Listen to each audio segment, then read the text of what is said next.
آج اسی عظیم ترین شخصیت کے حوالے سے اپنی سعادت سمجھتے ہوئے چند باتیں عرض و معروض کرنے کی سعادت حاصل کروں گا، جن کی شان میں قرآن کی آیات بھی ہیں اور بے شمار احادیث طیبہ بھی ہیں، جن کو جاننا سمجھ دیجئے کہ اپنی ایمان کی تقویت کا باعث ہے، اور جن سے بے خبری یوں سمجھ دیجئے کہ ایمان کی کمزوری کا باعث ہے۔ میری مراد خلیفہ راشد، خلیفہ ثالث حضور سیدنا عثمان ابن عفان عثمان غنی رضی اللہ تعالیٰ عنہ کی ذات اقدس ہے۔ حضرت سیدنا عثمان غنی رضی اللہ تعالیٰ عنہ کو اللہ جل شانہ نے اسلام قبول کرنے سے پہلے ہی سے، کہ جب انہوں نے اسلام قبول نہیں کیا تھا، جب بھی یہ اپنی ذات و شخصیت کے اعتبار سے ایک عظیم انسان تھے۔ اللہ کے نبی علیہ الصلوۃ والسلام کا وہ ارشاد پاک ہے نا کہ جو شخص جاہلیت میں اچھا تھا اسلام میں وہ اچھا ہے، اور جو جاہلیت میں برا تھا تو اسلام میں بھی اسی قدر اس کے اندر کمی رہ جاتی ہے۔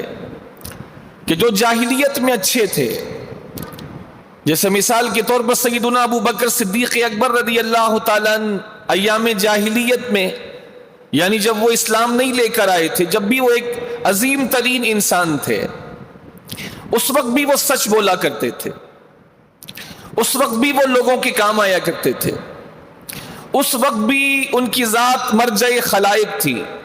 اسلام لانے کے بعد اسلام نے ان کی خوبیوں کو چار چاند لگا دیے، اسلام نے مزید ان میں برکتیں اور بھلائیاں پیدا کر دی، اور وہ خوبیاں جو جس مقام پر تھیں ان خوبیوں نے اور ترقی حاصل کر لی۔ عثمان غنی رضی اللہ تعالیٰ عنہ بھی انہی افراد میں سے ایک ہیں جو اسلام لانے سے پہلے ہی بڑے اچھے اور نیک انسان تھے۔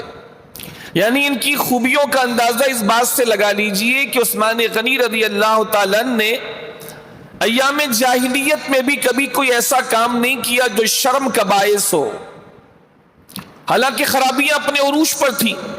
کون نہیں جانتا کہ عرب کا معاشرہ کیا تھا؟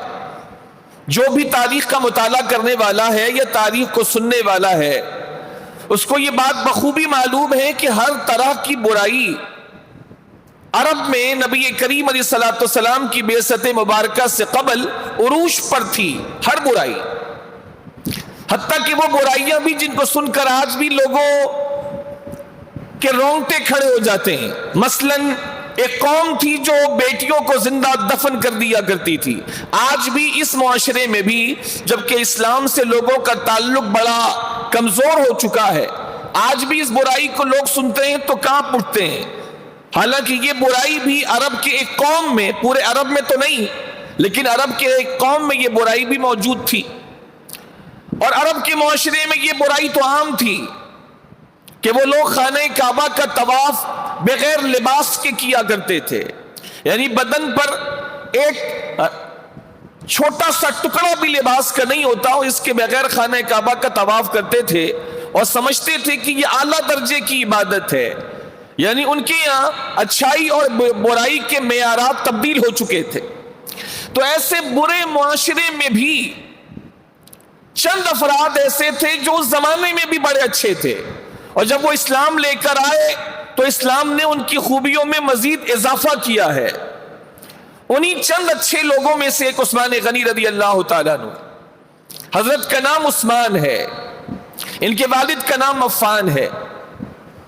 انہوں نے کبھی ایام جاہلیت میں شراب نہیں پی۔ حضرت ابو بکر صدیق اکبر نے بھی کبھی ایام جاہلیت میں بھی شراب نہیں پی۔ حضرت علی نے تو کبھی پی نہیں، چونکہ وہ تو بچپن ہی سے حضور کی آغوش میں آ گئے تھے۔ حضرت علی تو بچپن سے ہی بڑے پاکیزہ ہیں، انہوں نے آنکھ کھولی ہے تو نبی کریم علیہ الصلوۃ والسلام کے روئے طابہ کی زیارت کی ہے، لہذا انہوں نے کبھی کوئی برائی نہیں کی۔ حضرت عمر فاروق اعظم رضی اللہ تعالیٰ نے بھی کبھی شراب نہیں پی، ایام جاہلیت میں بھی۔ یہ ان کی خوبیوں کا اسٹینڈرڈ ہے۔ عثمان غنی نے بھی کبھی شراب نہیں پی ایام جاہلیت میں بھی، جبکہ شراب عام پی جاتی تھی، اور کبھی بھی ایسا کوئی کام نہیں کیا جو حیا کے خلاف ہو۔ یہ شروع سے انتہائی با حیا ہے۔ اللہ کے نبی نے ارشاد فرمایا نا کہ الحیاء شعبۃ من الایمان، حیا ایمان کے شعبوں میں سے ایک شعبہ ہے، حیا ایمان کے اجزاء میں سے ایک اجزاء ہے۔ تو عثمان غنی رضی اللہ تعالیٰ عنہ ایام جاہلیت میں بھی بڑے باحیا تھے، کبھی بھی حیا اور شرم کے خلاف کوئی کام نہیں کیا۔ اللہ کریم نے ان کو بے پناہ خصوصیات عطا فرمائی۔ یہ حضرت ابو بکر صدیق اکبر کی کوششوں سے اسلام لے کر آنے والے ہیں۔ چند وہ بڑے افراد جو حضرت ابو بکر کی کوششوں سے مسلمان ہوئے، بڑے بڑے افراد جن پر حضرت ابو بکر صدیق اکبر نے کوشش کی اور ان کو اسلام کے دامن میں لانے میں کامیاب ہو گئے، ان بڑے بڑے لوگوں میں سے ایک حضرت عثمان غنی رضی اللہ تعالیٰ عنہ ہیں۔ ان کے اوپر حضرت ابو بکر صدیق اکبر نے انفرادی کوششیں کی، اور ان کی کوششوں کے نتیجے میں حضرت عثمان غنی نے اسلام قبول کیا۔ اور جب اسلام قبول کیا تو جو خوبیاں ان کے اندر پیدائشی تھیں، اللہ تعالیٰ نے اسلام کی برکت سے ان خوبیوں میں اور ترقی اور اضافہ فرما دیا۔ میں ان کی شخصیت کی چند باتیں آپ کے سامنے گزارش کرنا چاہوں گا جن کا تعلق عمل کی دنیا سے ہے۔ ایک تو وہ خوبیاں ہیں نا جو کوئی حاصل نہیں کر سکتا۔ مثلا یہ صحابی تھے، تو ہم میں سے کوئی صحابی تو نہیں بن سکتا، ان کی یہ خوبی ہے صحابی ہونا، اور عظیم ترین صحابی تھے، لیکن ہم میں سے کوئی صحابی تو نہیں بن سکتا، کبھی نہیں بن سکتا۔ صحابیت کا دور ختم ہو چکا جب وہ بنا کرتے تھے۔ تو میں ان کی زندگی کے وہ عملی پہلو آپ کے سامنے آج رکھنا چاہوں گا جو قابل عمل ہیں، جو قابل عمل ہیں۔ مثلا انہوں نے قرآن پاک کو جمع کیا اور ساری دنیا کے لوگوں کو ایک لغت کے اوپر جمع کر دیا ہے۔ آج ساری دنیا میں ایک ہی لہجے میں قرآن پڑھا جاتا ہے جس کو قریش کا لہجہ کہا جاتا ہے۔ اب یہ کام انہوں نے کر دیا، اب یہ کام ہمارے لیے قابل عمل نہیں ہے، قابل تعریف ہے، قابل ستائش ہے، لیکن یہ کام ہم تو نہیں کر سکتے، یہ کام ہو چکا جو انہوں نے کیا۔ تو وہ خوبی تو ہے لیکن ہمارے لیے اب قابل عمل نہیں ہے۔ میں آج آپ کے سامنے چند ان کی شخصیت کی ایسی باتیں گزارش کروں گا خاص طور پر جن کا تعلق عمل کی دنیا سے ہے، جس کو آپ بھی عمل میں لا سکتے ہیں اور میرے جیسا شخص بھی اس کو عمل میں لا سکتا ہے۔ ان کی سیرت مبارکہ سے خاص طور پر ان اعمال صالحہ کو بیان کرنے کی سعادت حاصل کروں گا تاکہ ہم ان کو عمل میں تو لا سکیں۔ صحیح محبت یہ ہے کہ جس سے محبت کی جا رہی ہے اس کے طریقے کو ایڈاپٹ کیا جائے۔ یہ بھی محبت ہے کہ اس کی باتیں کی جائیں، لیکن زیادہ صحیح یہ ہے کہ اس محبوب کے اعمال کو اختیار کیا جائے کہ وہ جو کرتے ہیں میں بھی کروں۔ تو میں چاہتا ہوں کہ ساری دنیا کے مسلمانوں کو عثمان غنی سے محبت ہے، اور یہ ایمان کی علامت ہے ان سے محبت کا ہونا۔ لیکن میری خواہش و تمنا اور کوشش یہ ہے کہ اس محبت کی جو سب سے اعلیٰ صورت ہے وہ یہ کہ جو حضرت کیا کرتے تھے وہ ہم بھی کریں۔ میں یہ چاہوں گا کہ ایسی باتیں ذکر کی جائیں کہ میں بھی اس پر عمل کر سکوں اور آپ بھی اس پر عمل کر سکیں، تاکہ ہماری محبت ان سے زیادہ پختہ ہو سکے۔ اور چند باتیں وہ بھی ذکر ہوں گی جو ان کے ساتھ خاص تھی، وہ قابل عمل تو نہیں ہے لیکن قابل ستائش ہے۔ چند باتیں وہ بھی گزارش کروں گا، لیکن زیادہ فوکس اس بات پر ہوگا کہ وہ ان کے اعمال جن پر ہم عمل کر سکتے ہیں۔ تو ابتداً چند وہ باتیں ان کے بارے میں سماعت فرما لیجئے جو ان کی خصوصیات میں سے ہیں، اور پھر اس کے بعد وہ باتیں جن پر میں اور آپ آج بھی عمل کر سکتے ہیں، بلکہ قیامت تک لوگ ان پر عمل کر سکتے ہیں اور عمل کرنا چاہیے۔ پہلے چند ان کی خصوصیات سماعت فرما لیجئے۔ ان کی اعلیٰ ترین خصوصیات میں سے یہ ہے کہ ساری کائنات میں صرف ایک عثمان غنی رضی اللہ تعالیٰ عنہ ہیں امت میں سے جن کو اللہ جل شانہ نے ایک نبی کی 2 شہزادیاں عطا فرمائی. نبی میں تو ہیں لیکن امت میں سے, ساری امت میں سے ایک سیدنا عثمان غنی رضی اللہ تعالیٰ عنہ ہیں, واحد جن کے نکاح میں اللہ جل شانہ کے نبی کی 2 شہزادیاں آئیں, اور ان 2 شہزادیوں کے نکاح میں آنے کی وجہ سے حضرت کو ذو النورین یعنی 2 نوروں والے کا خطاب دیا جاتا ہے, ذو النورین. اور وہ 2 شہزادیاں بھی عظیم ترین نبی کی ہیں, عظیم ترین نبی کی. سارے انبیاء عظیم ہیں لیکن سب میں جو عظیم تر نبی ہے وہ حضور سیدنا احمد مجتبی محمد مصطفیٰ علیہ الصلوۃ والسلام. ان کی 2 شہزادیاں اللہ کے اذن سے, اللہ کے حکم سے حضرت عثمان غنی رضی اللہ تعالیٰ عنہ کے نکاح میں آتی ہیں. یہ خصوصیت کسی اور کو حاصل نہیں ہے امت میں سے, یہ امت ہو یا پچھلی امت ہو, کسی کو یہ خصوصیت حاصل نہیں, صرف عثمان غنی رضی اللہ تعالیٰ. یہ انتہائی قابل ستائش بات ہے, انتہائی لائق سب تحسین بات ہے. بلکہ یہی نہیں, جب پہلی شہزادی کا انتقال ہوا حضور کی, تو اللہ کے نبی نے اپنی دوسری شہزادی ان کے نکاح میں دے دی, حضرت رقیہ بھی, حضرت ام کلثوم بھی.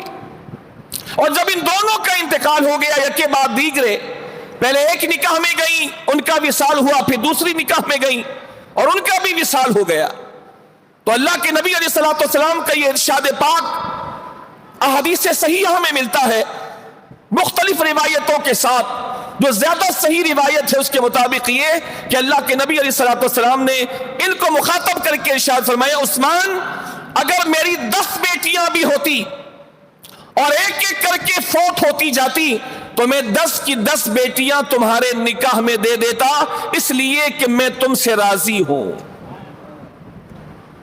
یہ اعتبار کی دنیا کی بہت بلند بات ہے. یہ ایک سسر کا اپنے داماد سے راضی ہونا بہت بڑی بات ہے. اس ایک جملے میں اور حضور کے اس فعل مبارک میں کہ پہلے ایک شہزادی نکاح میں دی, ان کا وصال ہوا, پھر دوسری شہزادی نکاح میں دی اور پھر ان کا وصال ہوا, تو یہ فرمانا کہ اگر میری 10 بیٹیاں ہوتی, اور ایک روایت میں 40 کا ذکر بھی ہے, ایک روایت میں 40 کا ذکر بھی ہے, اس روایت کو بھی لے لیں 10 والی, تو یہ بڑی شان کی بات ہے کہ اگر میری 10 بیٹیاں بھی ہوتی اور ایک ایک کر کے فوت ہوتی جاتی تمہارے نکاح میں, تو میں 10 کی 10 بیٹیاں تمہارے نکاح میں دیتا, اس لیے کہ میں تم سے راضی ہوں. یہ بہت بڑی سعادت کی بات ہے عثمان غنی رضی اللہ تعالیٰ عنہ کے لیے. اور ایک سسر کا اپنے داماد پر اعلیٰ ترین اعتماد ہے. اس ایک جملے سے پتہ چلتا ہے کہ عثمان غنی رضی اللہ تعالیٰ عنہ کس عظیم سیرت کے مالک تھے کہ حضور نہ صرف نبی ہونے کی حیثیت سے راضی تھے بلکہ سسر ہونے کی حیثیت سے بھی راضی تھے. اور ان دونوں شہزادیوں کو نکاح میں دینے کے بعد مزید فرماتے ہیں کہ 10 بھی ہوتی تو میں تمہارے نکاح میں دے دیتا. انہی 2 شہزادیوں کی وجہ سے قیامت تک امت میں صرف عثمان غنی رضی اللہ تعالیٰ عنہ کا یہ لقب ساری امت میں مشہور ہے, اور ہمیشہ ان کو اس لقب سے یاد کیا جاتا رہے گا, ذو النورین. ذو النورین, 2 نور والے. اور یہ 2 نور کون؟ نبی کریم علیہ الصلوۃ والسلام کی وہ دونوں شہزادیاں, ایک حضرت رقیہ وہ نور اور ایک حضرت ام کلثوم وہ نور. یہ 2 نور اللہ تعالیٰ نے نکاح کی صورت میں حضرت عثمان غنی رضی اللہ تعالیٰ عنہ کو عطا فرمائے. اسی نسبت سے عثمان غنی ذو النورین کہلاتے. یہ خصوصیت یہ ہے جو کسی اور کو حاصل نہیں. دوسری بات, قرآن مجید فرقان حمید کی سورہ فتح کی آیت نمبر 18 ہے. سورہ فتح کی آیت نمبر 18, یہ خصوصیت بھی عثمان غنی رضی اللہ تعالیٰ عنہ کے حصے میں آئی کہ عثمان غنی رضی اللہ تعالیٰ عنہ کے لیے ایک بیعت کی گئی جو صرف عثمان غنی کے لیے ہوئی ہے, ورنہ کوئی اور شان نزول اس کا کسی نے ذکر نہیں کیا.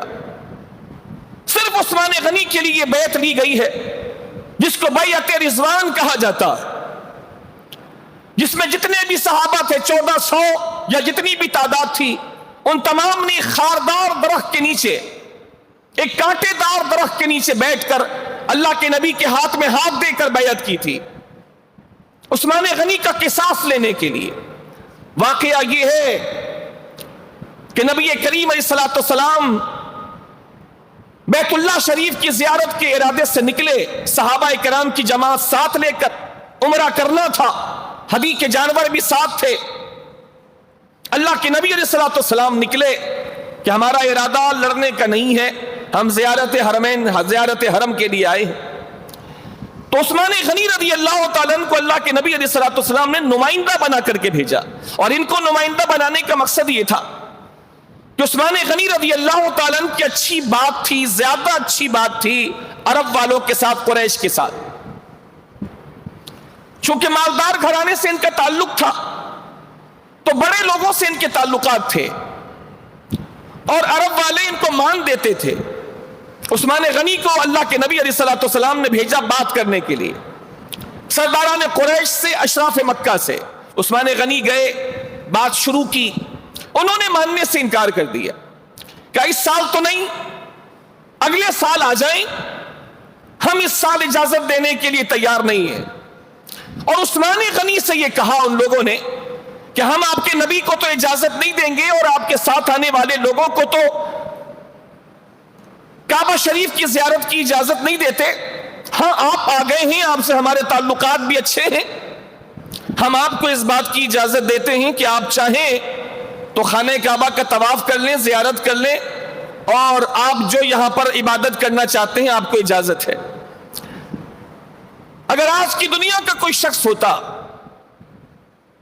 تو قوی امکان ہے کہ وہ اس بات کے لیے تیار ہو جاتا، جس نے عبادت کے فلسفے کو نہیں سمجھا ہوا ہے۔ آج کی دنیا کا کوئی شخص ہوتا تو اس بات کے لیے تیار ہو جاتا کہ اس سے بڑی سعادت کیا ہے۔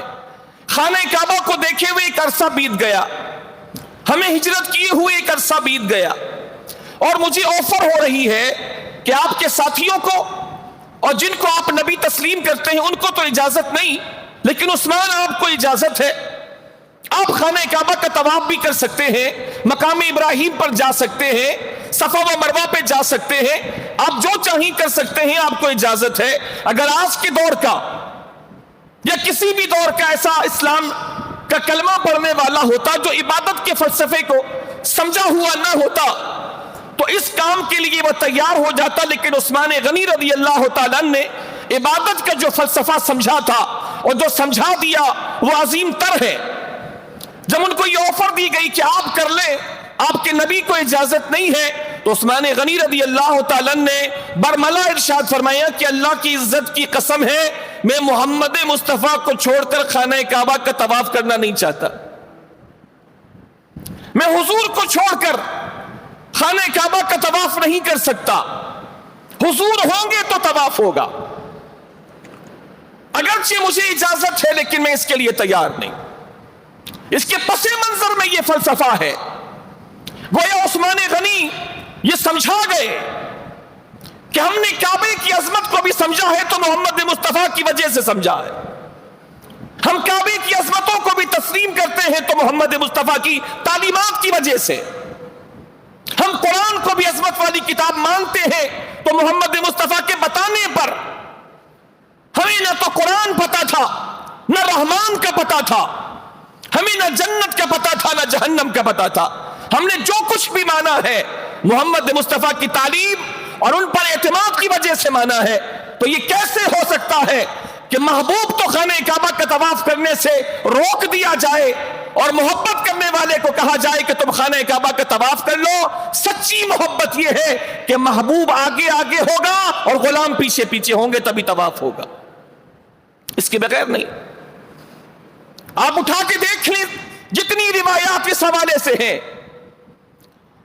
اور سورہ فتح کی آیت نمبر 18 کی تفسیر جنہوں نے بھی کی ہے وہاں آپ کو یہ بات اکثر جگہوں پر مل جائے گی، جس نے بھی اس واقعے کو کوٹ کیا آپ کو اکثر جگہوں پہ یہ بات مل جائے گی کہ عثمان غنی کو یہ آفر دی گئی کہ آپ سے ہمارے تعلقات اچھے ہیں، آپ سے ہماری کوئی چیز نہیں بگڑی، آپ کو اجازت ہے کہ آپ خانہ کعبہ کا طواف کر لیں۔ وہاں آپ کو یہ جواب بھی مل جائے گا جو عثمان غنی نے ان کو دیا، اور ان کو بھی اور ساری کائنات کو بھی عبادت کا فلسفہ سمجھا دیا. فرمایا حضور کے بغیر تو طواف نہیں کروں گا. اور یہاں یہ خبر مشہور ہو گئی کیونکہ عثمان غنی کو دو کام دے کے اللہ کے نبی نے بھیجا تھا. ایک یہ کہ اشراف مکہ کو جا کر بتاؤ ہم عمرے کے لیے آئے ہیں, لڑنے نہیں آئے. ان کو اس بات پہ تیار کرو کہ ہمیں اجازت دی جائے اور خون خرابہ نہ کیا جائے. اور دوسرا کام یہ دیا تھا کہ وہاں جو مسلمان مجبور رہے ہیں ان کو جا کے یہ خبر دے دو کہ انشاءاللہ بہت جلد اللہ تعالی ہمیں مکہ فتح کر کے بڑی عزت کے ساتھ مکے میں داخل کرے گا. یہ خبر بھی دے دو. عثمان غنی رضی اللہ تعالیٰ نے یہ دونوں کام کیے. اشراف مکہ کو بتا بھی دیا, وہ مانے نہیں, اور وہاں کے مجبور مسلمانوں کو یہ خوشخبری بھی دے دی. سرداران قریش نے عثمان غنی رضی اللہ تعالیٰ کو روک لیا. ادھر ان کو روکا, واپس نہیں آنے دیا. ادھر تمام مسلمانوں میں یہ بات مشہور ہو گئی کہ عثمان غنی کو قتل کر دیا, شہید کر دیا.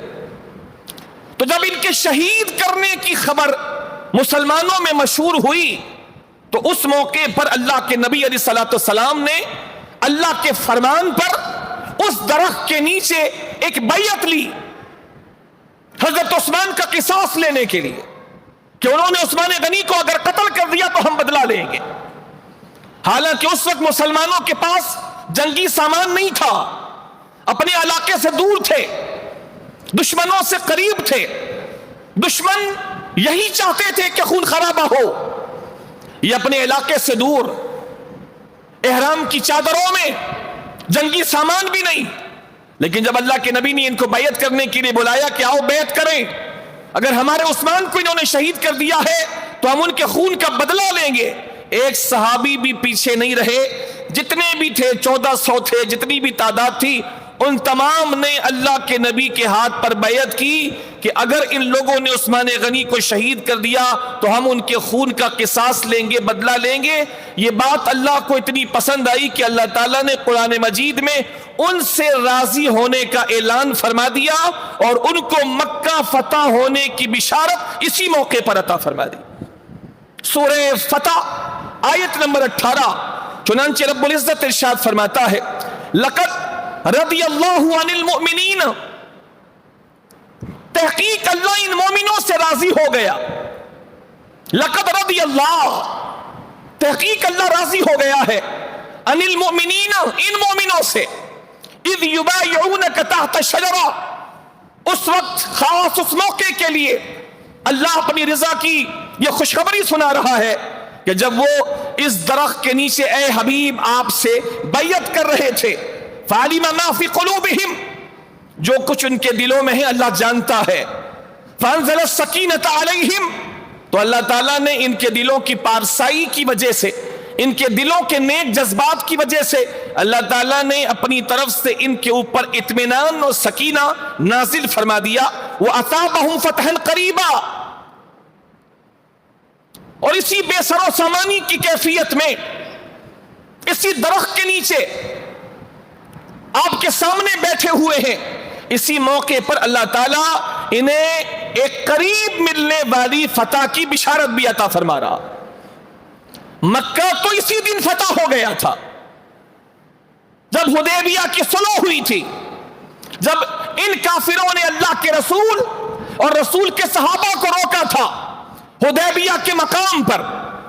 مکہ سمجھو اسی دن فتح ہو گیا تھا جس دن بیعت رضوان ہوئی تھی, اور کافروں پر بھی یہ بات ثابت ہو گئی کہ اس بے سر و سامانی کی کیفیت میں, اپنے علاقے سے دور, سامان حرب و ضرب سے عاری, جب مسلمان اتنے جذبات سے بھرپور ہیں کہ ایک بندے کی اگر ہماری طرف سے شہادت ہو جائے تو یہ لوگ بدلہ لینے کے لیے بیعت کر کے تیار ہیں, تو نہ جانے ان کے جذبات کا لیول کیا ہوگا. جب ان کو یہ بات پہنچی تو انہوں نے وہاں سے حضرت عثمان غنی کو ریلیز کر دیا, اور پھر عثمان غنی رضی اللہ تعالیٰ عنہ مسلمانوں کے بیچ آئے, اور مسلمان پھر اس حدیبیہ کے مقام سے واپس کیے گئے, واپس آئے.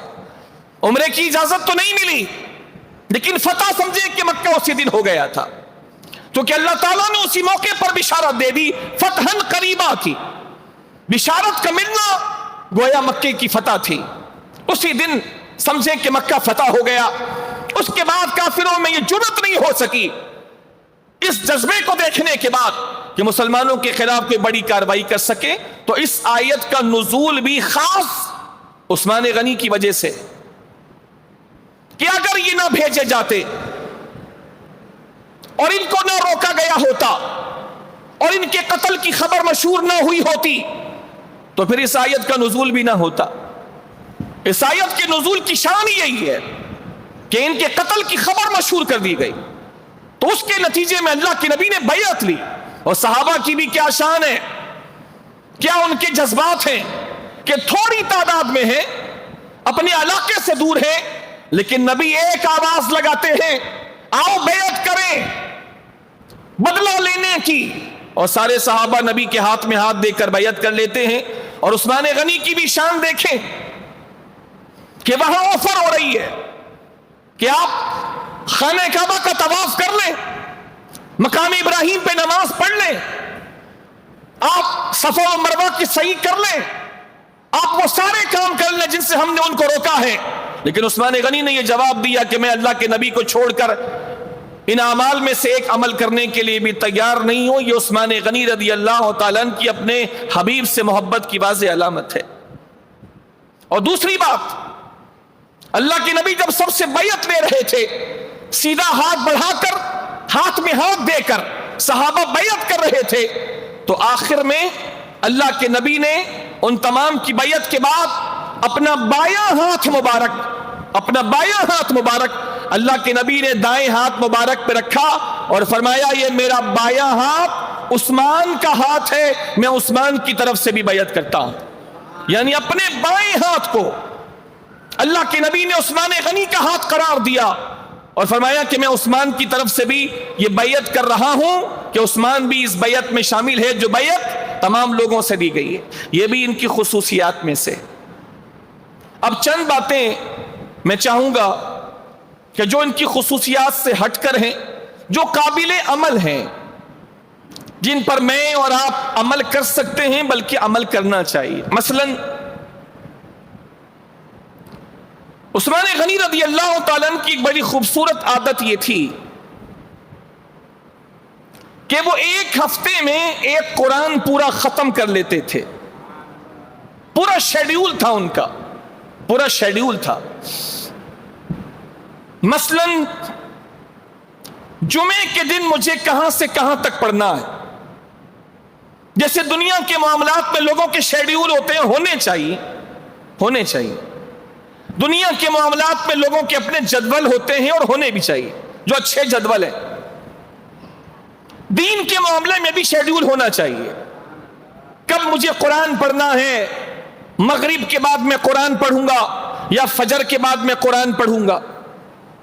مجھے روزانہ ایک پارہ اگر پڑھنا ہے تو میں ہر نماز کے ساتھ اگر چند صفحے پڑھ لیا کروں تو روزانہ میرا ایک پارہ ہو جائے گا اور 30 دن میں ایک قرآن پاک میرا ختم ہو جائے گا.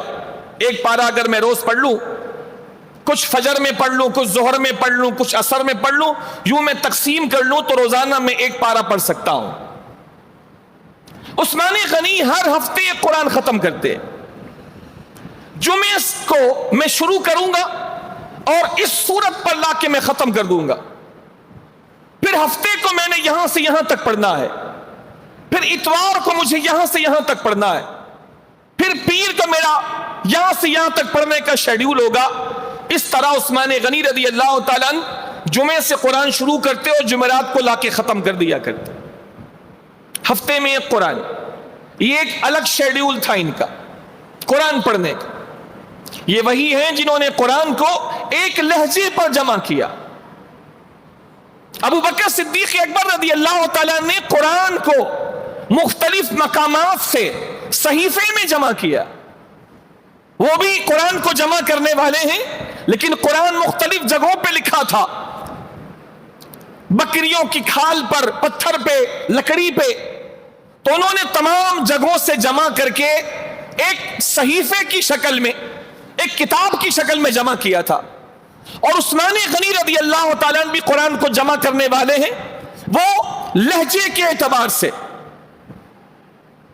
کہ کوئی کسی لہجے میں قرآن پڑھ رہا تھا، کوئی کسی لہجے میں، تو عثمان غنی نے ان کو ایک لہجے پہ جمع کیا کہ قرآن کو قریش کے لہجے میں پڑھا کرو، اپنے اپنے لہجے میں نہیں، ورنہ لوگ پریشان ہو جائیں گے۔ تو ہم جو پڑھتے ہیں یہ قریش کا لہجہ ہے۔ جیسے ایک پڑھنے کا انداز یہ بھی ہے وَالضُّحَيْ وَاللَّيْلِ إِذَا سَجَيْ مَا وَدَّعَكَ رَبُّكَ وَمَا قَلَيْ، ایک یہ بھی لہجہ ہے، لیکن لوگ پریشان ہو جائیں گے، حالانکہ یہ لہجہ اپرووڈ ہے۔ عثمان غنی نے ایک لہجے پہ سب کو جمع کیا، فرمایا وَالضُّحَىٰ وَاللَّيْلِ إِذَا سَجَا، وَالضُّحَيْ نہیں پڑھو، وَاللَّيْلِ إِذَا سَجَيْ نہ، وَاللَّيْلِ إِذَا سَجَا مَا وَدَّعَكَ رَبُّكَ وَمَا قَلَا۔ میں آپ کو مثال دے رہا ہوں کہ ساری دنیا میں ایسے ہی پڑھا جاتا۔ عثمان غنی نے اس لہجے پر ساری امت کو جمع کیا اور اپنے ہاتھ سے انہوں نے ایک مصحف لکھا اپنے ہاتھ سے، اور وہ ہاتھ سے لکھا ہوا مصحف، اس کی کاپیاں تیار کروائیں اور اس کی کاپیاں مختلف علاقوں میں بھجوائیں تاکہ لوگ اسی کے مطابق قرآن پڑھیں، اور ایک نسخہ اپنے پاس رکھا جو اپنے ہاتھ سے لکھا تھا، اور عثمان غنی اسی نسخے میں قرآن پڑھا کرتے تھے، اسی نسخے میں، یعنی ایک کاپی آج کے زمانے کے اعتبار سے نہیں، آج تو کاپی بنانا آسان ہے، آپ پرنٹر میں چاہیں تو پرنٹ کر لیں، آپ بڑی بڑی مشینیں لگی ہیں، ایک وقت میں 1,000 کاپیاں 10,000 کاپیاں نکل جائیں گی۔ وہ جو کاپی تھی وہ ہاتھ سے لکھی ہوئی کاپی تھی، ہاتھ سے لکھی ہوئی، اور مشکل ترین کام تھا، اور عثمان غنی نے اپنے ہاتھ سے لکھا تھا، اپنے ہاتھ سے، اور جو اپنے ہاتھ سے لکھا تھا عثمان غنی نے اس کو اپنے پاس سیو رکھا تھا، اور اس پہ اتنا پڑھتے تھے۔ ظاہر سی بات ہے اگر آپ کوئی کتاب بار بار پڑھیں تو اگر وہ صفحہ بہترین کاغذ کا بھی ہوگا تو اس پر اثرات آ جاتے ہیں، کاغذ پھٹنے لگے گا، اگر وہ چمڑا بھی ہوگا تو گھسنے لگے گا۔ عثمان غنی رضی اللہ تعالیٰ نے جو لکھا تھا اپنے ہاتھ سے، اس میں اتنا پڑھتے تھے کہ جگہ جگہ سے وہ صفحات شہید ہو گئے تھے بار بار پڑھنے کی وجہ سے، اپنے پاس رکھا ہوا تو اسی میں مطالعہ کرتے تھے۔ تو ایک تو یہ شیڈیول تھا کہ ایک ہفتے میں ایک قرآن، دوسرا یہ تھا کہ کبھی کبھی عثمان غنی رضی اللہ تعالیٰ ایک رات کی ایک رکعت کے اندر، ایک رات میں ایک رکعت کے اندر عثمان غنی رضی اللہ تعالیٰ پورا قرآن ختم کر دیا کرتے تھے۔ یہ ان کی بہترین صفت ہے، لیکن یہ ایسا کام نہیں ہے جو دوسرا نہ کر سکے۔ اس زمانے میں بھی ایک نوجوان کی خبر ابھی وائرل ہوئی تھی کہ اس نے یہ سن کر کہ ہمارے بزرگ 2 رکعت میں قرآن ختم کر لیا کرتے تھے، تو اس کو بھی شوق تھا، قرآن پڑھتا اتنا یوز ٹو ہو گیا اور زبان ایسی جاری ہو گئی کہ پھر اس کی خبر وائرل ہوئی تھی کہ الحمدللہ میں نے بھی ایک رات میں 2 رکعت کے اندر پورا قرآن پڑھ کر کے ختم کر لیا ہے۔ یہ خصوصیت نہیں ہے، خصوصیت وہ چیز ہوتی ہے کہ جس کے اندر ہے اس کے اندر پائی جائے اور دوسرے کے اندر نہ پائی جائے۔ جیسے عثمان غنی ذو النورین، یہ ان کی خصوصیت ہے، یہ کسی کے اندر نہیں پائی جاتی، تو یہ ان کی صفت تو ہے، خصوصیت نہیں ہے۔ کوئی چاہے تو ان کے نقش قدم پہ چل سکتا ہے، ایک رات میں قرآن ختم کر سکتا ہے، بلکہ کیا ہے لوگوں نے، ہمارے بزرگان دین میں سے لوگوں نے کیا۔ عثمان غنی کو جو قرآن سے محبت تھی، اللہ کرے کہ ساری امت کو ہو جائے، گھروں میں قرآن پہ گرد جم رہی ہے۔ میں نہیں سمجھتا کہ اس پوری بستی میں کوئی گھر ایسا ہوگا جس میں قرآن نہ ہو سکتا ہے بخاری نہ ہو، یہ بہت ممکن ہے کہ مسلم شریف نہ ہو، یہ بہت ممکن ہے کہ حدیث کی ایک بھی کتاب نہ ہو، لیکن یہ بہت مشکل ہے، بہت زیادہ مشکل ہے کہ کوئی گھر ایسا ہو جس میں ایک بھی قرآن نہ ہو یہ بہت زیادہ مشکل ہے. سارے مسلمان ہیں. ہمارے یہاں تو یہ رواج بھی ہے اور بہت اچھا رواج ہے. اگر اچھے سے اس کو برتا جائے تو بہت اچھا رواج ہے کہ شادی میں باپ جہاں لاکھوں کا جہیز دیتا ہے وہاں ایک بہترین قرآن بھی دیتا ہے. ہمارے یہاں یہ رواج ہے مسلمانوں میں. پاکستان ہو, ہندوستان ہو, کہیں بھی ہو, بہت اچھا رواج ہے. اگر قرآن کا ادب کر کے اس قرآن کو لڑکی کے ساتھ بھیجا جا رہا ہو تو بہت اچھا رواج ہے. تو میں نہیں سمجھتا کہ اس پوری آبادی میں کوئی گھر ایسا ہو جہاں قرآن نہ ہو. لیکن افسوس کے ساتھ کہنا پڑتا ہے اس قرآن کے ساتھ جو اچھا سلوک ہونا چاہیے وہ نہیں ہے. حالانکہ بغیر سمجھے بھی اگر کوئی قرآن پڑھے تو قرآن فائدہ دیتا ہے. سمجھ کے پڑھنے کا تو فائدہ ہے اور قرآن سمجھ کے پڑھنے کے لیے آیا ہے. لیکن اس کے باوجود یہ قرآن کا فیضان ہے کہ اگر کوئی بغیر سمجھے بھی پڑھتا ہے, بغیر سمجھے اس کو دیکھتا بھی ہے, تو بھی قرآن اس کو فائدے سے خالی نہیں چھوڑتا. تو پڑھنے کی شان کیا ہوگی, پھر سمجھ کے پڑھنے کی کیا شان ہوگی. سیدنا عثمان غنی سے محبت کی صحیح علامت یہ ہوگی کہ جیسے ان کو قرآن سے محبت تھی مجھے اور آپ کو بھی ہونی چاہیے. کوئی تو وقت دن میں ایسا بنائیں کہ قرآن کھولیں. عثمان غنی کا ارشاد ہے قرآن کے حوالے سے, ارشاد فرمایا اگر تمہارے دل پاک ہوتے, یہ ہم سب کے لیے ہے اور بہت بڑی بات ہے.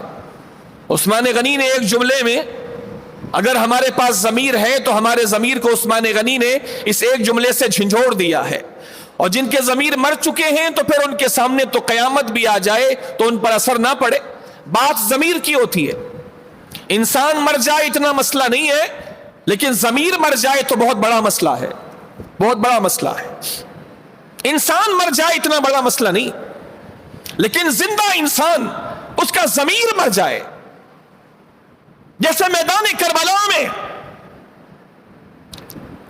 حضرت عمر شہید ہو گئے اتنا بڑا مسئلہ نہیں ہے,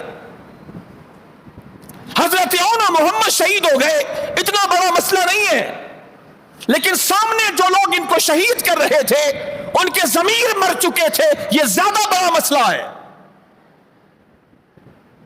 کہ وہ کلمہ بھی پڑھتے تھے, اذان بھی کہہ رہے تھے, نماز بھی پڑھ رہے تھے, قرآن بھی مان رہے تھے, لیکن پھر بھی امام حسین کو بھی شہید کرنے آئے, امام حسین کے بچوں کو بھی شہید کر دیا, ضمیر مر چکے تھے. یہ زیادہ بڑا مسئلہ ہے, یہ زیادہ بڑا مسئلہ ہے. تو بات ان سے ہے جن کے ضمیر زندہ ہیں ابھی تک. چنانچہ عثمان غنی فرماتے ہیں لوگوں اگر تمہیں قرآن سے محبت ہوتی اور اللہ سے محبت ہوتی تو کبھی بھی قرآن سے تمہارا دل بیزار نہیں ہوتا, کبھی بھی تمہارے دل قرآن سے بیزار نہ ہوتے. تمہارے دل تو قرآن سے بیزار ہیں, اور بیزاری کس کو کہتے ہیں؟ جن سے محبت ہوتی ہے ان سے ملا جاتا ہے, جن سے محبت ہوتی ہے ان کو سنا جاتا ہے, جن سے محبت ہوتی ہے ان سے کچھ کہا جاتا ہے. یہ کون سی محبت ہے کہ محبوب کو چھوڑے بیٹھے؟ فرمایا اگر تمہارے دل زندہ ہوتے, اگر تمہارے ضمیر زندہ ہوتے تو تم قرآن کو چھوڑتے نہیں, قرآن سے بیزار نہ ہوتے. تو ضمیر کے زندہ ہونے کی ایک علامت یہ ہے کہ بندہ قرآن سے جڑے. یہ عثمان غنی کی زندگی کا وہ پہلو ہے جو سب کے لیے عام ہے, سب کے لیے عام ہے کہ قرآن سے جڑنا چاہیے. آج شکایت ہے وقت نہیں ہے, لیکن میں اس جملے کو کنڈیم کرتا ہوں جو یہ کہتے ہیں وقت نہیں ہے. اس کی جگہ پر صحیح جملہ یہ ہے کہ آپ کو وقت کا استعمال صحیح نہیں آتا. یہی 24 گھنٹے ان لوگوں کے پاس بھی ہیں جو کامیاب ہیں دنیا میں, اور یہی 24 گھنٹے ان کے پاس بھی ہیں جو ناکام ہیں دنیا میں, دنیا کے اعتبار سے بھی ناکام اور دین کے اعتبار سے بھی ناکام. یہی 24 گھنٹے سب کے پاس ہے، یہی صبح، یہی شام، یہی رات، یہی دوپہر، سب کے لیے۔ ایک وہ ہے جو دسیوں کام کر رہا ہے انہی صبح و شام، اور ایک وہ ہے جو ہاتھ پہ ہاتھ دھرے بیٹھا ہے۔ تو بات یہ نہیں ہے کہ وقت نہیں ہے، بات یہ ہے کہ وقت کا استعمال صحیح نہیں آتا۔ جو وقت کا استعمال صحیح کرتے ہیں وہ اپنے ہر کام کو مینیج کر لیتے ہیں۔ عثمان غنی خلافت بھی کر رہے ہیں، 12 سال تک خلافت کرنا آسان نہیں ہے، وہ بھی عمر فاروق اعظم کے بعد خلافت سنبھالنا مشکل کام ہے۔ ایک بہترین سپہ سالار کے بعد دوسرے سپہ سالار کا اس کے منصب کو سنبھالنا یہ ٹف جاب ہے۔ کسی کمزور آدمی کے بعد کسی مضبوط آدمی کا اس منصب پر آنا یہ بھی مشکل ہے کہ کمزور آدمی نے سارا بیڑا غرق کیا ہوا ہے نظام کا، اب اس اچھے آدمی کو آ کے سب کچھ صحیح کرنا ہے، یہ بھی مشکل کام ہے۔ لیکن یہ بھی مشکل کام ہے کہ کسی بہترین آدمی کے اس پوسٹ سے ہٹنے کے بعد کسی دوسرے آدمی کا اس پوسٹ کو آ کر کے ویسے ہی سنبھالنا یہ بھی مشکل کام ہے، وہ بھی مشکل ہے، یہ بھی مشکل۔ عمر جیسے آدمی کے بعد، جیسے عمر فاروق اعظم نے حضرت ابو بکر صدیق اکبر کے انتقال کے بعد کہا تھا کہ سیدی آپ بہت بڑی ذمہ داری مجھے دے کے گئے ہیں، میں کس طرح اس منصب کو سنبھال پاؤں گا جس طرح آپ نے دنیا سے کٹ کے اللہ کے بندوں کی رہنمائی کی ہے، آپ نے مجھے سخت آزمائش میں ڈال دیا ہے، میں کیسے اس منصب کے معیار کے مطابق اتروں گا۔ صدیق اکبر جب دنیا سے چلے گئے تو عمر فاروق اعظم کے یہ جملے تھے کہ اتنا عظیم آدمی چلا گیا تو میرے جیسا آدمی اس طرح سے کام کیسے کرے گا جو میرے سے پہلے صدیق اکبر کر کے چلے گئے۔ اور عمر فاروق اعظم آدھی دنیا پر اسلام کا پرچم لہرانے والے، 22 لاکھ مربع میل تک اسلام کا پیغام پہنچانے والے، ان کے جانے کے بعد عثمان غنی کا آنا، 12 سال تک خلافت کرنا، اور اس خلافت میں عمر فاروق اعظم کے بعد اصلاحات کرنا، فتوحات کرنا، آگے تک اسلام کو پہنچانا، افریقہ میں اسلام لے جانا اور مزید اسلام کے لیے پیش قدمی کرنا، ان مصروفیات کے ساتھ ساتھ رات کو جاگ جاگ کر قرآن کی تلاوت کرنا اور ایک ہفتے میں معمول کے مطابق، شیڈیول کے مطابق، یوزولی ہر ہفتے میں ایک قرآن ختم کرنا، یہ بتاتا ہے کہ ان کا ٹائم بہت زیادہ مینیج تھا۔ ہم سے تو اپنا گھر نہیں چلتا، یہ پوری سلطنت چلا رہے ہیں، وہ بھی 1-2 سال نہیں، 12 سال، اور وہ بھی ایک ٹف جاب۔ عمر فاروق اعظم کے بعد پورے نظام کو سنبھالنا، بلوائیوں کا عروج کرنا، عثمان غنی کے خلاف بغاوت کرنا، ان تمام کو لے کے چلنا عثمان غنی کے لیے ٹف جاب تھا، لیکن اس کو انجام دینے کے ساتھ ساتھ اللہ کی عبادت میں ایسے مستغرق تھے کہ قرآن ہر روز پڑھتے تھے، ہفتے میں ایک قرآن ختم کرنا الگ، اور کبھی کبھی ایک رات میں ایک رکعت میں پورا قرآن ختم کرنا وہ الگ تھا،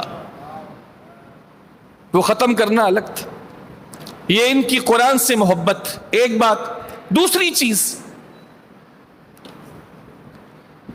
جس میں ہمارے لیے بہت بڑا درس ہے، بہت بڑا درس ہے، ان کی عاجزی، ان کا ڈاؤن ٹو ارتھ ہونا۔ یہ بہت مشکل ہوتا ہے، ناممکن تو نہیں ہے لیکن مشکل ہوتا ہے کہ کوئی پیسے والا آدمی ہو اور نسلی پیسے والا ہو، نسلی اور ٹھیک ٹھاک پیسے والا، اور نہ صرف پیسہ ہو بلکہ اس کا اسٹینڈرڈ بھی ہو، لوگوں میں اس کی بات ہو، اور پھر وہ عاجزی پسند ہو، منکسر المزاج ہو، ڈاؤن ٹو ارتھ ہو۔ یہ بہت مشکل ہے۔ آج 2 پیسے کسی کے پاس ہوتے ہیں یا 4 آدمیوں سے تعلقات ہوتے ہیں تو وہ تو آسمان سر پہ اٹھا لیتا، آسمان سر پہ اٹھا لیتا، اس کے چلنے کا انداز ہی دوسرا ہوتا۔ زیادہ دیر تک اگر عاجزی کر بھی لے تو عاجزی چلتی نہیں ہے اس کی، کیونکہ ایک اکڑ ہوتی ہے، پیسے کی اکڑ ہوتی ہے، لوگوں کے تعلقات کی اکڑ ہوتی ہے، وہ سامنے آئی جاتی ہے، برداشت کرنا بہت مشکل ہوتا۔ لیکن عثمان غنی رضی اللہ تعالیٰ عنہ پیسے کے باوجود، خاندانی پیسے والے ہونے کے باوجود اور لوگوں میں اچھی بات ہونے کے باوجود، عثمان غنی رضی اللہ تعالیٰ عنہ انتہائی عاجزی والے تھے، انتہائی عاجزی والے۔ اس کی میں آپ کو 2 مثالیں دیتا ہوں، 2 مثالیں پیش کرتا ہوں۔ عثمان غنی رضی اللہ تعالیٰ عنہ کو دیکھا گیا کہ آپ اپنی سواری پر کہیں جا رہے ہیں، اور اسی وقت دیکھا گیا کہ جب یہ اپنی سواری پر جا رہے تھے تو انہوں نے اپنی سواری پر اپنے پیچھے اپنے غلام کو بھی بٹھایا ہوا تھا۔ اس زمانے میں غلام کو عزت دینا یہ آسان نہیں تھا، حضور نے اس کام کے لیے بڑی محنت کی تھی، اور صحابہ نے حضور کی اس محنت کو گلے سے لگایا تھا۔ لوگوں نے دیکھا عثمان غنی اپنی سواری پر آئے، اور اتنا بڑا آدمی، ہائی پروفائل آدمی، پیسے بھی ہیں، تعلقات بھی ہیں، خلیفہ ہے، امیر المومنین ہے، جس کی بڑی شان ہے، لیکن اس کے باوجود کیا دیکھتے ہیں کہ پیچھے اپنے غلام کو اپنی سواری پر بٹھایا ہوا ہے۔ آج کے اس دور میں بھی آپ دیکھ لیں، غلام تو نہیں پائے جاتے، لیکن اپنی فیکٹری میں، اپنی دکان میں، اپنے مکان میں، اپنے گھر میں کام کرنے والوں کے ساتھ ہمارا اور آپ کا رویہ کیا ہوتا ہے؟ کیا ہم گھر میں کام کرنے والے کو اپنے دسترخوان پر بٹھانے کی صلاحیت رکھتے ہیں؟ کیا وہ خاتون جو ہمارے گھر میں کام کر رہی ہے، کیا ہمارے گھر کی عورتیں عثمان غنی کی اور اللہ کے نبی کی سیرت کو اپنانے میں کامیاب ہیں کہ ہمارے گھر کی خواتین اس خاتون کو اپنے دسترخوان پر بٹھا سکیں، اپنے گلاس سے پانی پلا سکیں، اپنے گھر کے برتن میں ان کو کھانا کھلا سکیں؟ یہ جرأت کر سکتی ہیں؟ نہیں۔ حالانکہ اللہ کے نبی کے دسترخوان پر غلام بھی بیٹھ جاتے تھے، جو جزامی ہوتے، جن کو کوڑ کا مرض ہوتا، وہ بھی اللہ کے نبی کے دسترخوان پر بیٹھ جاتے، جن سے لوگ نفرت کرتے ہیں، وہ بھی حضور کی دسترخوان پر بیٹھ جاتے۔ غریب سے غریب، کمزور سے کمزور، حضور کے ساتھ اور حضور کے تربیت یافتہ صحابہ کے ساتھ ایسے ہی کھل کر بیٹھتے جیسے کوئی بڑی پوسٹ کا آدمی بیٹھا کرتا۔ کیا میں اور آپ اس کے متحمل ہیں؟ ہم اور آپ اس کا جذبہ رکھتے ہیں؟ نہیں۔ یہ وہ گوشہ ہے جس پر کام کرنے کی ضرورت ہے۔ عثمان غنی نے پیچھے اپنے غلام کو بٹھایا ہوا ہے، لوگ سوچ نہیں سکتے، وہ لوگ کر کے گزر جاتے تھے، وہ کر کے گزر جاتے۔ عمر فاروق اعظم کے بارے میں کون نہیں جانتا؟ جب بیت المقدس کو فتح کرنے کے لیے، اس کی چابی اپنے ہاتھ میں لینے کے لیے عیسائیوں نے کہا تھا ہم آپ کو بغیر جنگ کے بیت المقدس کی چابی دے دیں گے، آپ صرف عمر کو بلا دیں، عمر کو دکھا دیں۔ ہم نے عمر کی شان اپنی انجیل میں پڑھی ہے، توریت میں پڑھی ہے، ہم دیکھنا چاہتے ہیں عمر ہے کیسا، کس طرح دکھتا ہے، کس شان کا ہے، حلیہ کیسا ہے۔ سبحان اللہ، عمر فاروق اعظم اتنے بڑے کام کے لیے گئے، بیت المقدس کو فتح کرنے کے لیے گئے، سارے عیسائی کے پوپ اور عیسائی کے پادری جمع ہیں، بڑے بڑے لوگ جمع ہیں، لیکن عمر فاروق اعظم جب ان لوگوں سے ملنے کے لیے گئے تو کوئی فوج لے کے نہیں گئے، ایک خود تھے، ایک غلام تھا، سواریاں بھی 2 نہیں لی، امیر المومنین ہیں، 22 لاکھ مربع میل پر حکومت کر رہے ہیں، اپنے ساتھ ایک غلام کو لے کر گئے اور غلام کو اس بات پہ تیار کیا کہ تھوڑی دیر میں اونٹ پر بیٹھوں گا اور تو اونٹ کی نکیل پکڑ کے چلے گا، اور تھوڑی دیر تو اونٹ پر بیٹھے گا اور میں اونٹ کی نکیل پکڑ کے تیرے آگے آگے چلوں گا. غلام تو تیار نہیں ہو رہا تھا. آج کبھی کوئی مرے سے مرا مسلمان ہو, وہ بھی اپنے بڑے کے لیے اس بات کے لیے تیار نہیں کہے گا سرکار ایسا نہ کریں, میں پہلی گناہگار آدمی ہوں, میں آپ کا خادم نوکر غلام آپ کا, آپ ہی بیٹھ کے چلے, میں تو نہیں بیٹھتا کہ آپ پیدل چلے میں بیٹھا رہوں. وہ غلام بھی نہیں مانا. لیکن عمر فاروق اعظم رضی اللہ تعالیٰ نے ارشاد فرمایا میرے ساتھ چلنے کے لیے یہ ضروری ہے کہ انصاف سے چلیں گے, انصاف سے چلیں گے.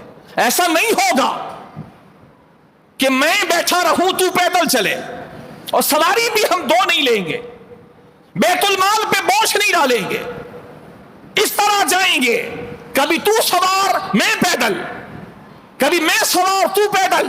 اور اللہ کی عزت کی قسم ہے جب حضرت عمر فاروق اعظم ان لوگوں کے قریب پہنچے جو ملنے کے لیے مشتاق تھے, تو وہ لوگ دیکھ کے حیران رہ گئے کہ عمر فاروق اعظم اونٹ کی نکیل پکڑ کر پیدل چل رہے تھے اور غلام اونٹ کے اوپر سوار تھا, غلام اونٹ پہ سوار تھا. یہ وہ لوگ ہیں جن کی تربیت اللہ کے نبی نے کی. تو جو کوئی بھی صحابہ پر اعتراض کرتا ہے در حقیقت وہ مصطفیٰ محمد کریم علیہ الصلوۃ والسلام کی تربیت پر اعتراض کرتا. ان کی تربیت رسول اللہ نے کی ہے, ان کی تربیت اللہ نے کی ہے, یہ ایسے تربیت یافتہ تھے. تو عثمان غنی رضی اللہ تعالیٰ اپنے پیچھے غلام کو بٹھا کے لے کر جا رہے ہیں, کوئی ہیزیٹیشن نہیں, کوئی فیلنگ, خراب فیلنگ نہیں کہ یہ میں نے کیا کیا, کوئی بڑا آدمی میرے پیچھے بیٹھتا تو اچھا لگتا ہے, غلام کو میں نے بٹھایا ہوا نہیں, اتنے عاجزی پسند. دوسری مثال ان کا نفلی روزہ تھا, نفلی روزہ, روزے بھی رکھتے تھے رمضان کے علاوہ, تو ان کا نفلی روزہ تھا. دعوت دی ایک غلام نے, دعوت دی ایک غلام نے, شادی کی, اس کا نکاح تھا, نکاح کی دعوت دے رہا ہے غلام, مغیرہ ابن شعبہ کا غلام. اپنے نکاح کی دعوت دی, عثمان غنی کا روزہ تھا, لیکن عثمان غنی اس غلام کی دعوت میں تشریف لے گئے, فرمایا سنو میں کچھ کھاؤں گا تو نہیں اس لیے کہ میرا روزہ ہے, لیکن چونکہ تیرا نکاح ہے اور تو نے مجھے بڑی محبت سے دعوت دی تھی, لہذا تیری دعوت پوری کرنے کے لیے میں تیرے نکاح کی دعوت میں آ چکا ہوں. بظاہر چھوٹا سا واقعہ ہے لیکن اس میں پوری زندگی ہے. ہمارے ہاں کوئی لیول کا آدمی دعوت دیتا ہے یا بڑے لیول کا آدمی دعوت دیتا ہے تو ہم دوڑے بھاگے جاتے ہیں.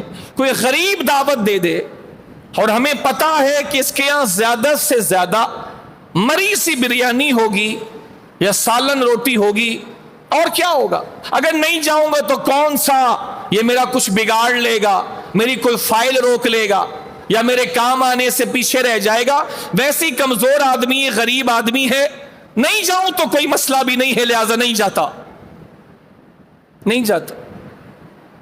اور کوئی لیول کا ہو تو تیار ہو کے جاتے ہیں, اور کوئی اپر لیول کا ہو جس سے کام پڑتا ہے, جس سے فائل دستخط کروانی ہے, جس سے کوئی کام نکلوانا ہے, تو دوڑے بھاگے جاتے ہیں, بلکہ پہلے ہی پہنچ جاتے ہیں اور ان سے کہتے ہیں ہمارے لائق کوئی کام ہو تو بتائیے گا, دروازے پر بھی کھڑا ہونا ہو کسی کو ریسیو کرنے کے لیے تو میں حاضر ہوں. یہ اخلاق نہیں ہے, یہ تو چاپلوسی ہے, یہ تو چاپلوسی ہے, یہ اخلاق تو نہیں. اخلاق یہ کہ نچلے درجے کا آدمی, غریب آدمی وہ دعوت دے رہا ہے اور آپ کی کوئی مجبوری بھی نہیں ہے. ہاں مجبوری ہو تو الگ بات ہے, کہیں آپ کا بیان ہے, کہیں آپ نے پہلے سے وعدہ کیا ہوا ہے, یا کوئی اور مسئلہ ہے, آپ بیمار ہیں, وہ بات الگ ہے. میں ان تمام چیزوں کے علاوہ بات کر رہا ہوں. وقت ہوتا ہے, سب کچھ ہوتا ہے, ارادہ نہیں ہوتا. عثمان غنی رضی اللہ تعالیٰ خلیفہ ہو کر, امیر المومنین ہو کر ایک غلام کی دعوت میں جا رہے ہیں. یہ تربیت کہاں سے لی ہے؟ یہ تربیت محمد مصطفیٰ سے لی ہے. حضور غلاموں کی دعوت قبول کر لیا کرتے, غریبوں کی دعوت قبول کر لیا کرتے. عثمان غنی کی زندگی کا ایک اور واقعہ. ہم معافی بھی ان سے مانگتے ہیں جو برابر کا ہو یا جو طاقتور ہو، ہم سے زیادہ ہو یا ہمارے برابر کا ہو. ہماری معافی بھی، ہمارا ایکسکیوز بھی، ہماری معذرت بھی چاپلوسی پر مشتمل ہوتی ہے. اور جس کے بارے میں پتا یہ کیا بگاڑ لے گا، کیا بگاڑ لے گا. اگر ہم نے 2 تھپڑ مار بھی دیے یا اونچا بول بھی دیا تو یہ میرا کر کیا لے گا. تو ظلم کرنے کے باوجود اس سے معافی نہیں مانگتے، اس کو ٹھوکر لگا دی پھر بھی ایکسکیوز نہیں کرتے. اور جو لیول کا ہو یا زیادہ اسٹینڈرڈ کا ہو، کچھ نہ بھی کیا ہو تو بار بار کہتے ہیں جانے انجانے میں کوئی مسئلہ ہو گیا ہو تو معاف کر دیجئے گا. اور وہ کہتا بھی ہے مجھے تو کچھ بھی یاد نہیں پڑتا کہ آپ نے میرے ساتھ کچھ غلط کیا ہو، لیکن یہ پھر بھی چاپلوسی کرتے ہوئے، اخلاق دکھاتے ہوئے. کسی نے سچ کہا ہے کہ کسی کا اخلاق پوچھنا ہو تو اس کے ماتحتوں سے پوچھو، ماتحتوں سے پوچھو. بڑوں کے سامنے تو سارے بااخلاق نظر آتے ہیں، ماتحتوں سے پوچھو. چنانچہ عثمان غنی رضی اللہ تعالیٰ عنہ نے اپنے غلام کو بلایا. عثمان غنی، آج انہی کا دن ہم منا رہے ہیں، انہی کی باتیں کر رہے ہیں تاکہ ہماری زندگیوں میں بھی جو ہم ان سے محبت کا دعویٰ کرتے ہیں تو محبت کی اعلیٰ مثالیں ہم اختیار کر سکیں. ہماری مائیں بہنیں بھی سن رہی ہیں، ان کے لیے بھی ان کی زندگی میں بہت کچھ ہے سیکھنے کے لیے. جیسے میں نے ان کی قرآن سے محبت بیان کی، وقت نکالا جا سکتا ہے، وقت نکالا جا سکتا ہے، نکالتے نہیں.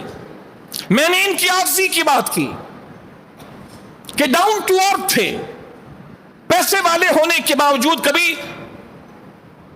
اپنا وہ اورا نہیں دکھایا کہ میں یہ ہوں، کبھی نہیں. اور یہاں دیکھیے بدلہ دینا، غلطی ہو گئی تو معافی مانگنا. چنانچہ عثمان غنی رضی اللہ تعالیٰ نے اپنے غلام کو بلایا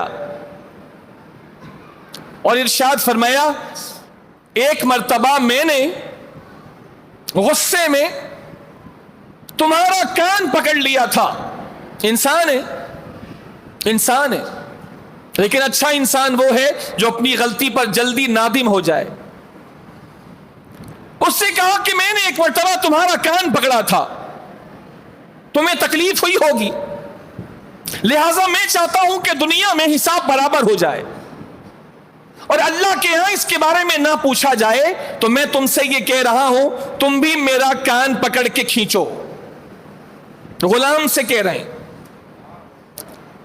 یہاں شاگردوں کے ساتھ، ماتحتوں کے ساتھ، کسی اسکول میں، مدرسے میں جو خادم ہوتے ہیں، جو جونیئرز ہوتے ہیں، ان کے ساتھ کیا کچھ نہیں ہو جاتا. کمپنی میں گالیاں دے دیتے ہیں، کیا کچھ نہیں ہو جاتا. حالانکہ وہ کام کرنے آتا ہے، وقت دیتا ہے، عزت کا سودا کرنے نہیں آیا ہوتا، لیکن عزت اتار دی جاتی ہے اس کی، پھر معافی بھی نہیں مانگی جاتی، ازالہ بھی نہیں کیا جاتا. عثمان غنی انسان ہے، اپنی غلطی کا احساس ہو گیا. غلام سے کہا میں نے ایک مرتبہ تیرا کان پکڑا تھا، تو بھی میرا کان کھینچ. تو آپ کیا سمجھتے ہیں اس نے فوراً ہاتھ لگا دیا ہوگا؟ نہیں، وہ سمجھتا تھا اپنے آقا کو. اس نے کہا نہیں حضور میں تو یہ نہیں کر سکتا، آپ مجھے معاف کریں، میں یہ نہیں کر سکتا، اور آپ نے جو کیا کوئی مسئلہ نہیں ہے. لیکن عثمان غنی نے فرمایا کہ نہیں، میں تم سے یہی کہتا ہوں کہ میرا کان پکڑ کے تم کھینچو. مجبور کیا اس غلام کو کہ تم یہ کر لو، بدلہ لے لو. محبت سے اس سے بار بار کہا بدلہ لے لو. پھر مجبور ہو کہ اس غلام نے حضرت عثمان غنی کا، داماد رسول کا، وہ کان پکڑا جو کان انہوں نے اس غلام کا پکڑا تھا، اسی کان کو پکڑوایا اور اس نے ہلکے سے کان کو کھینچا تاکہ ان کی بات پوری ہو جائے. عثمان غنی نے فرمایا نہیں، میرا دل مطمئن نہیں ہوا، تم میرے کان کو زور سے کھینچو، زور سے کھینچو، تاکہ میرے دل کو اطمینان ہو جائے کہ عثمان تو نے بدلہ دے دیا، تاکہ آخرت میں میری پکڑ نہ ہو. پھر غلام نے کان کو کھینچا تو عثمان غنی نے ان کے ہاتھ کو پکڑ کے اور زور سے کھینچا، پھر فرمایا دیکھو نا اسلام کا نظام کتنا اچھا ہے کہ اسلام نے بدلہ لینے کا طریقہ رکھا ہے تاکہ جو بھی حساب ہے دنیا میں ہی پورا ہو جائے اور اللہ قیامت میں اس کے بارے میں سوال نہ کرے۔ تو حساب یہاں پورا ہو گیا، میں ڈرتا تھا کہ اللہ اس کے بارے میں مجھ سے قیامت میں نہ پوچھے۔ یہ کون کرے گا؟ جس کے دل میں اللہ کا خوف ہوگا، اللہ کا خوف ہوگا۔ فرمایا بدلہ لے لو، اور بدلہ دیا، بدلہ دیا، اور دل کوئی مطمئن کی۔ اصل چیز ہے ضمیر۔ بہت سے لوگ لوگوں کو مطمئن کرنا چاہتے ہیں کہ لوگ مطمئن ہو جائیں، اس سے زیادہ ضروری کام ہے اپنے ضمیر کو مطمئن کیا جائے۔ ضمیر سے آنے والی آواز سمجھ لیجئے کہ اللہ کی طرف سے آنے والی آواز ہے۔ اگر دل کہہ رہا ہے غلط ہے تو سمجھ لیجئے کہ غلط ہے، اور دل کہہ رہا ہے اچھا ہے۔ آج بھی دل بتاتا ہے، آج بھی دل بتاتا۔ اللہ کے نبی سے کسی نے پوچھا تھا یا رسول اللہ ہمیں کیسے پتا چلے ہم نے جو کیا اچھا کیا اور غلط کیا تو پتا چل جائے کہ غلط ہے؟ تو اللہ کے نبی نے ارشاد فرمایا اپنے دل سے پوچھ، اپنے دل سے پوچھ۔ اگر دل میں کھٹکا پیدا ہو تو سمجھ لے کہ غلط ہے، اور دل مطمئن ہو تو سمجھ لے کہ ٹھیک۔ آج آپ اس گرمی میں، سخت گرمی پڑ رہی ہے، آپ مشاہدہ کر لیجئے، کوئی جا رہا ہو کہ 90 والا سبزی بیچنے والا، اور آپ اس کو بولے بغیر گھر کے اندر سے آپ بالکل بہترین شربت بنا کر لے کر آئیے اور اس کو دیجئے پینے کے لیے، اسی وقت اپنے دل سے پوچھئے گا، آپ کا دل یہ کہہ رہا ہوگا بہت اچھا کیا ہے، بہت اچھا کیا ہے، دل سے آواز آ رہی ہو۔ اور اگر کوئی بچہ چھوٹا کسی کا جا رہا ہے اور آپ نے نکل کر اس کو تھپڑ لگا دیا، اسی وقت آپ کے دل سے آواز آئے گی غلط کیا ہے۔ آج بھی دل بولتا۔ تو یہ لوگ اپنے ضمیر کے لیے بہت پریشان ہوتے تھے کہ ضمیر کی آواز اللہ کی طرف سے ہے، اور ضمیر کا مرنا اصل موت ہے۔ انسان تو مرتے ہیں، ضمیر نہیں مرنا چاہیے۔ وہ لوگ اپنے ضمیر کے لیے پریشان ہوتے تھے۔ عثمان غنی ایک امیر آدمی تھے، امیر آدمی تھے، لیکن ان کی زندگی کی یہ بات بھی آخری سن لیجئے، انتہائی امیر ہونے کے باوجود سادگی ایسی تھی، سادگی ایسی تھی، لوگوں کو اچھے کھانے کھلاتے تھے، مہمانوں کو، لوگوں کو اچھے کھانے کھلاتے تھے، اور خود گھر میں آ کے زیتون کے تیل میں جو کی روٹی کھاتے تھے، کیونکہ اللہ کے نبی کی یہی سنت تھی۔ گھر میں سادہ کھانا کھاتے تھے، لوگوں کو اچھا کھلاتے تھے۔ ہمارے یہاں اس کا الٹا ہوتا، کسی کو اللہ کے نام پہ دینا ہے تو کل کی بچی ہوئی روٹی دے دو، اور ابھی اپنا کھانا نکالو جو ابھی بنایا نہیں ہے، اسٹو بنایا جو بنایا وہ نکالو۔ عثمان غنی رضی اللہ تعالیٰ عنہ لوگوں کو اچھے کھانے کھلاتے تھے، خود سادہ کھانا کھاتے تھے۔ میں نے ان کی زندگی کی چند باتیں بتائیں، ان کے قرآن پڑھنے کا عمل بتایا، کتنے شوق سے قرآن پڑھتے تھے، اور قرآن کے بارے میں کیا فرمایا، لوگوں اگر تمہارے دل پاک ہوتے نا، پاک ہوتے تمہارے دل، تو قرآن سے کبھی بھی تمہارا دل نہیں بھرتا، بلکہ قرآن پڑھتے رہتے۔ میں نے ان کے بارے میں بتایا کہ سادگی کیسی تھی، میں نے ان کے بارے میں بتایا کہ ان کی عاجزی کیسی تھی، کہ غلام کو بھی اپنی سواری کے پیچھے بٹھا لیتے تھے۔ میں نے بتایا کہ ان کے اندر اللہ کا خوف کیسا تھا، عدل کیسا تھا، کہ غلام کو کہا کہ بدلہ لے لو، جو کان میں نے تمہارا پکڑا تھا وہی کان میرا پکڑو اور زور سے کھینچو، تاکہ دنیا میں بدلہ ہو جائے اور قیامت میں اللہ کو جواب نہ دینا پڑے۔ میں نے آپ کو ان کی ذات کے بارے میں بتایا کہ خود سادہ کھانا کھاتے تھے، لیکن لوگوں کو اچھے سے اچھا کھانا کھلایا کرتے تھے۔ اللہ تعالیٰ ان کی مبارک سیرت کا صدقہ ہمیں بھی عطا فرمائے، اور ہمیں بھی ایک نیک باضمیر، اچھے ضمیر والی زندگی گزارنے کی توفیق عطا فرمائے۔ آج 16 ہے، پرسوں 18 ہے، 18 ذوالحجہ کو ان کی شہادت ہوئی ہے، 18 ذوالحجہ کو۔ تو دو گزارش کروں گا، ایک تو ان کی سیرت کے حوالے سے مزید پڑھیے کہ کون تھے، کیا تھے، کیسے تھے، کچھ میں نے بتا دیا ہے آپ کو۔ باقی دوسری گزارش یہ ہے کہ ان کے ایصال ثواب کے لیے بھلے ایک مرتبہ سورہ فاتحہ پڑھ لیجئے گا، مٹھائی رکھیں نہ رکھیں، کھانا سامنے رکھیں نہ رکھیں، آپ کی مرضی ہے، کم سے کم ایک مرتبہ سورہ فاتحہ اور 3 مرتبہ قل هو اللہ احد سورہ اخلاص پڑھ کے ان کے لیے دعا کر دیجئے گا، جہاں اللہ آپ کے ایصال ثواب سے ان کو فائدہ عطا فرمائے گا، انشاءاللہ اس کا فائدہ اللہ آپ کو بھی عطا فرمائے گا۔ کب کریں گے یہ؟ پرسوں، یعنی اتوار والے دن، صحیح ہے؟ جزاک اللہ خیر، وما علینا الا البلاغ۔